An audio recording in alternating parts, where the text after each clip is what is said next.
but it's led to the conversation with Adley Rutschman being out of why Sam Basallo was not brought up in this period of time. So Maverick Hanley was the corresponding move, and Mav obviously did a lot of great things behind the dish. But Sam Basallo is one of the top prospects in all baseball, right? And everyone's going, man, that dude is raking down in AAA. And I want to play this in a couple different ways. So the first part we want to talk about, let's look at Tony Mansolino's comments first. So when asked about why Sam Basallo was not the decision, to bring him up, I'm going to pull up this quote real quickly on Tony Mansolino saying whether Sam Basallo could be an Adley Rutschman injury replacement. So here's the quote. We haven't talked about him, just to make it perfectly clear. But from my point of view, just as a development guy, I'm a long-term development guy, not necessarily this. But as a development guy, what I'd love to see is him absolutely knock the door down.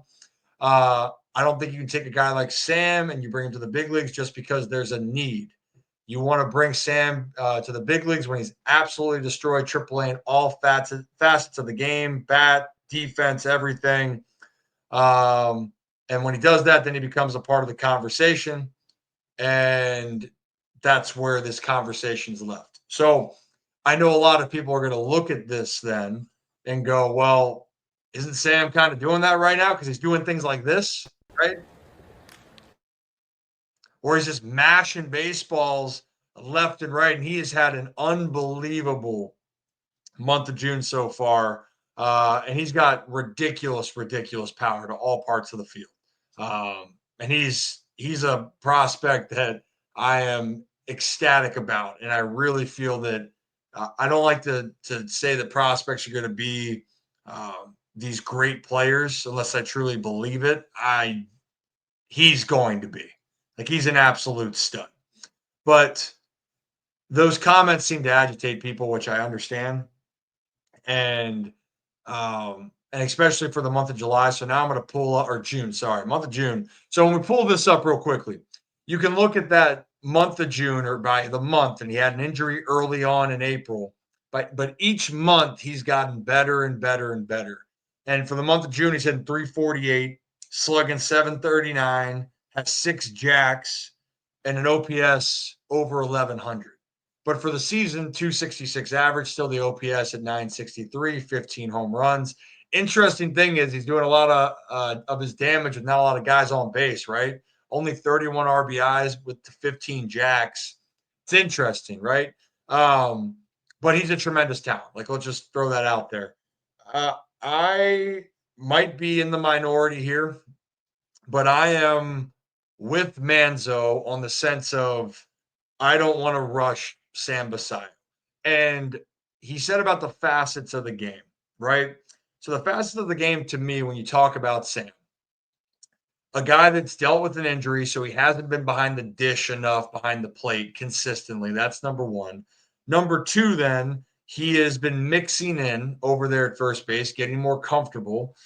And then number three, above all, is if you're calling him up, I would like to see him get an extended run to stay there. And to be honest, I don't see that happening with Gary Sanchez and when Adley comes back. So if you make the move for Sam, and I've said this in the past, I want Sam to get up there and have a clear shot to playing consistently.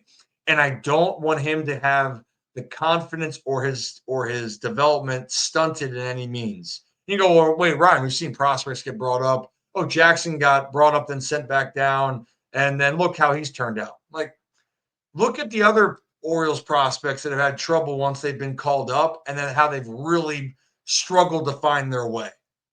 Like, it's not a guarantee that Sam is going to, he comes back up, gets sent back down. He's going to come up and be a superstar. You don't want to mess with the psyche of a young player.